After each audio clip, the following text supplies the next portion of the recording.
নাসিরুদ্দিন তার পুরনো বন্ধু জামাল সাহেবের দেখা পেয়ে ভারী খুশি।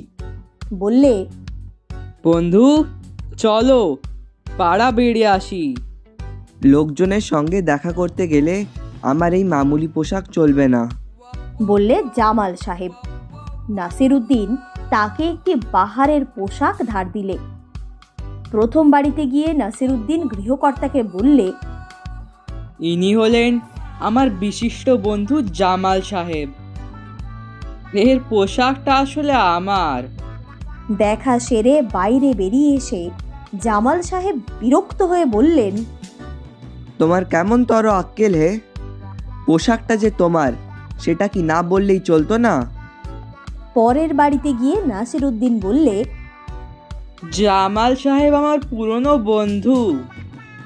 ইনি যে পোশাকটা পরেছেন সেটা কিন্তু ওর নিজেরই। জামাল সাহেব আবার খাপ্পা।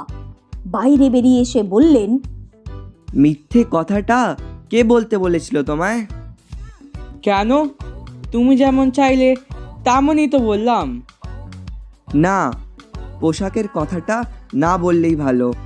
3 নম্বর বাড়িতে গিয়ে নাসিরুদ্দিন বললে, আমার পুরনো বন্ধু জামাল সাহেবের সাথে আলাপ করিয়ে দিই। ইনি যে পোশাকটা পরেছেন সেটার কথা অবশ্যই না বলাই ভালো।